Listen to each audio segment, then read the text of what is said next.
Hello, everyone, and welcome back to English Channel, where learning English is easy and fun. I'm Emily. And I'm Paul. Hello, Emily. How are you today? What a beautiful day to learn some English, right? Hi, Paul. I'm doing great, thank you. Yes, the sun is shining and I feel so good. I'm super excited to talk about our topic today. How about you, Paul? Are you ready for some English fun? Oh, I'm fantastic, Emily. Ready to learn and have some fun.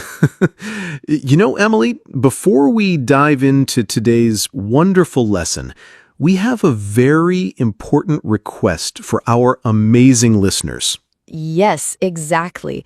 If you are enjoying our podcast and learning English with us, please subscribe to our channel. It's super easy and it helps us so much to bring you more free lessons. Just click that subscribe button. And please share this episode. Send it to your friends, your family, your neighbors, anyone who wants to learn English and have a good time doing it. Sharing is caring, and it helps our English family grow. And don't forget to give us a big like, a thumbs up. It truly makes a big difference for us. Thank you, everyone, for your support. We really appreciate it. So, Emily, what exciting and super useful topic do we have for our lovely listeners today? I'm curious. Today, Paul, we're going to talk about something that we do every single day, describing past experiences. Wow, it's all about telling stories, big or small, about what you did yesterday, what happened last week, or even what you enjoyed last year. Oh, that's a fantastic topic. It's like opening a little window to our memories and sharing them with others. We talk about our past all the time, don't we? It's super important to know how to say I went or I ate. I think this will be very helpful for everyone. Exactly. So let's start with something very, very easy.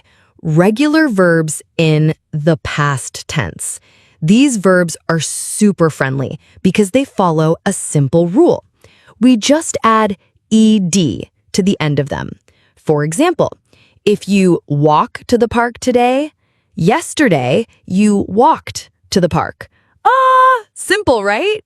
Oh, I like friendly verbs. So if I play soccer with my friends today, yesterday I played soccer with them. Is that correct? Yes, exactly. You played soccer. That's perfect, Paul. Good job. And if I talked to my friend on the phone, yesterday I talked to my friend on the phone for a long time.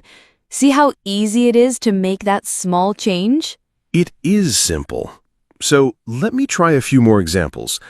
Last night I watched a really interesting movie. And this morning, my cute little cat jumped on the sofa and woke me up. Perfect examples, Paul. Those are excellent. See, it's not difficult at all. Think of other common verbs like listen, work, clean. So, yesterday, you listened to your favorite music, you worked on your computer for many hours, and maybe you cleaned your room. It's just that little ed sound at the end. But Emily, I know some verbs are a little different. They don't like the ed so much, right? They don't follow the rules. What do we do with those? Yes, Paul. You are very smart to notice that. You are right. Those are our irregular verbs. They are a little bit special because they change their form completely. But don't worry, we'll only learn some very common and important ones today. For example, the verb go changes to went in the past. Oh, I understand now. So if I go to school today, but yesterday I went to the store to buy some food, that makes sense. It's a completely new word. Yes, fantastic. You got it right away. Another very common one is have. It changes to had in the past. So I have breakfast right now, but yesterday I had a very big and delicious dinner with my family. Okay, I had a wonderful time last weekend when I visited my cousins. And what about see? That's an important one. It changes to saw, right? Like, this morning I saw a beautiful red bird in my garden. Yes, exactly. You're learning so fast, Paul. You are doing an amazing job. And eat changes to ate. So, yesterday, I ate a big, juicy apple. And drink changes to drink. I drink some fresh water after my walk. Wow, these irregular verbs are very useful. I also made a delicious chocolate cake for my friend's birthday party last week. Delicious. These are verbs we use every single day. Now, Paul, it's not enough to just say what you did. We also need to say when you did it. These words and phrases are called time expressions for the past. They help us understand exactly when something happened. Oh, like yesterday. That's the most common one I hear. Yes, exactly. Yesterday is a super common and very useful one. You can say, I walked my dog yesterday morning. We also have last week, last month, and last year. These are great for longer periods of time. So if I say I traveled to a new city, I can add I traveled to a new city last year. That makes the sentence so much clearer. That's absolutely perfect. Or, I visited my family last month. And we can also use ago. This word tells us how long ago something happened. For example, 2 days ago or 3 hours ago. So I finished my homework 1 hour ago. Whew, that makes so much sense now.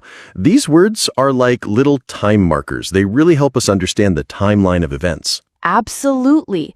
They make your sentences very clear and easy to understand. You can say, I started reading this interesting book a week ago. Or, my friend moved to a new house 3 months ago. They are very versatile. Emily, I simply love weekends. They're my favorite days. And I love talking about my weekends with my friends and family. How can we use the past tense to talk about all the fun things we did during our weekend activities? That's a great idea, Paul. It's a very common conversation topic. A simple and common question is, what did you do last weekend? And you can answer simply, using all the verbs we just learned. For example, I relaxed at home and watched TV. Or, I read a good book by the window. Peaceful. So, if someone asks me that question, I can say, last weekend, I played video games with my friends for many hours. Or, I went to the park and had a picnic. These are things I really do. Yes, exactly. Those are perfect answers. Or, I cooked a big dinner for my family. Or, I visited my grandma and we talked for a long time. See how easily we're using both regular and irregular verbs to describe our activities? It's all coming together. It's like putting puzzle pieces together to build a full picture of our weekend. So, it's really easy to share what we did for fun and tell our stories. This is so practical. Now, let's move on to something even more exciting, trips or vacations. Even a short trip to a nearby town or a small adventure can be fun to describe using past tenses. Oh, I absolutely love talking about trips. Even if it was just a day trip to a lake, it's still an experience. It's so nice to remember them. Yes, so you can say, last summer I went to the beach with my family, or I saw many interesting animals at the zoo. Simple and clear. So, last year, I traveled to the mountains with some friends. I walked a lot there, exploring the trails. It was so beautiful. The air was fresh. Wow. That sounds absolutely lovely, Paul. And you used both regular and irregular verbs perfectly in your description. You can also say, I visited a famous museum in the city, or I ate delicious local food at a small restaurant. Yes. When I went to the big city last month, I drank a very good coffee at a charming cafe. It was a special moment. Memories of good food are the best. Speaking of delicious food, Paul, let's talk about one of my favorite topics, food you ate. Everyone loves food, right? It's a universal language. Oh, yes, I definitely love eating. So, how do we talk about what we enjoyed from meals in the past? What verbs do we use? The main verb here, if you are talking about eating, is eat, which, as we learned, becomes ate in the past. So you can say, I ate pizza for dinner yesterday evening.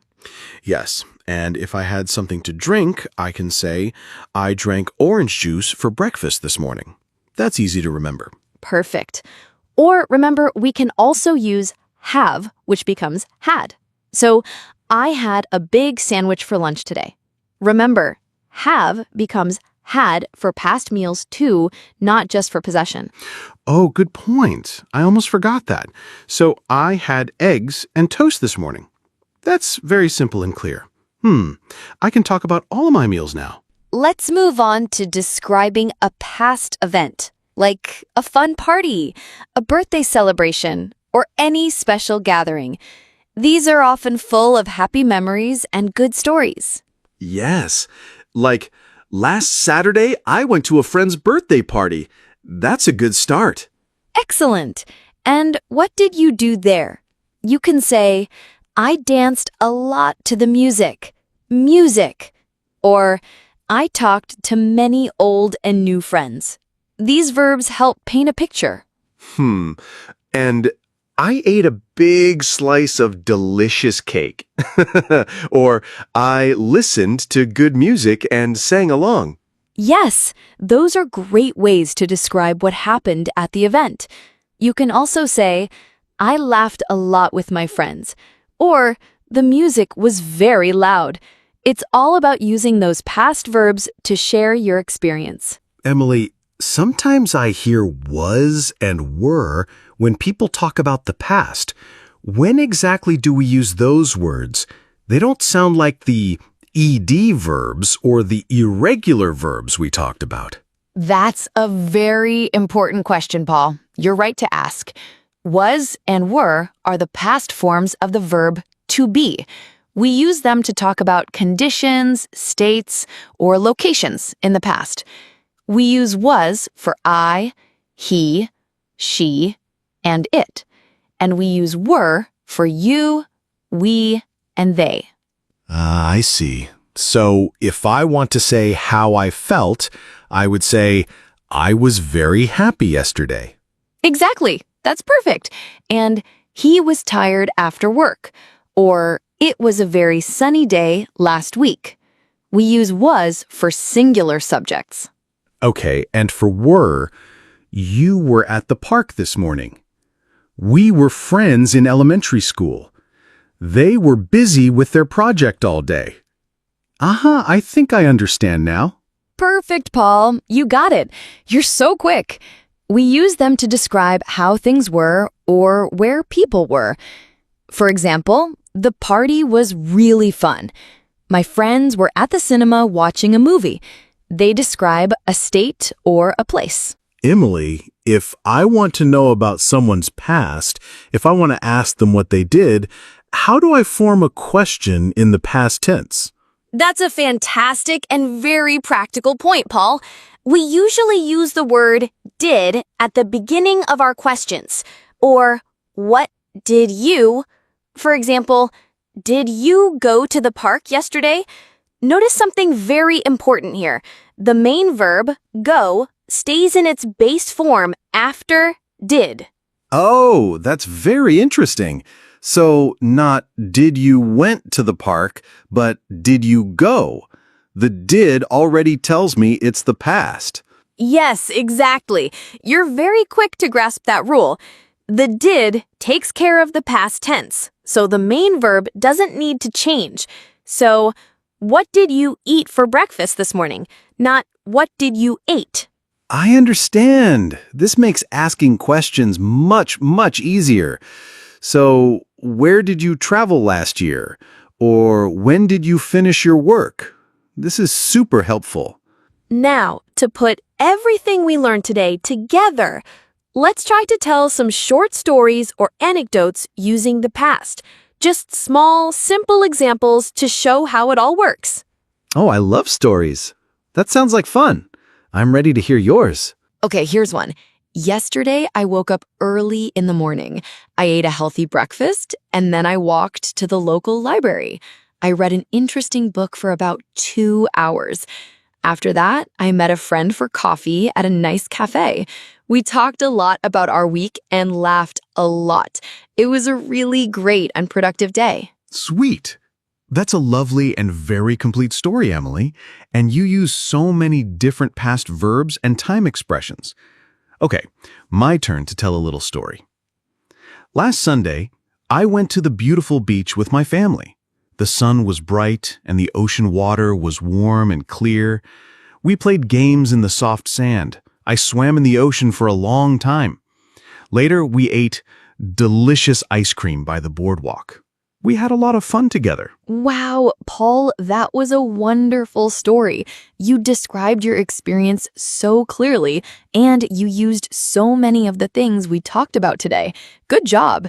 You are becoming a past tense expert. Wow, Emily, we covered so much today about describing past experiences, from the easy regular verbs to the special irregular ones, and even how to ask questions and tell little stories.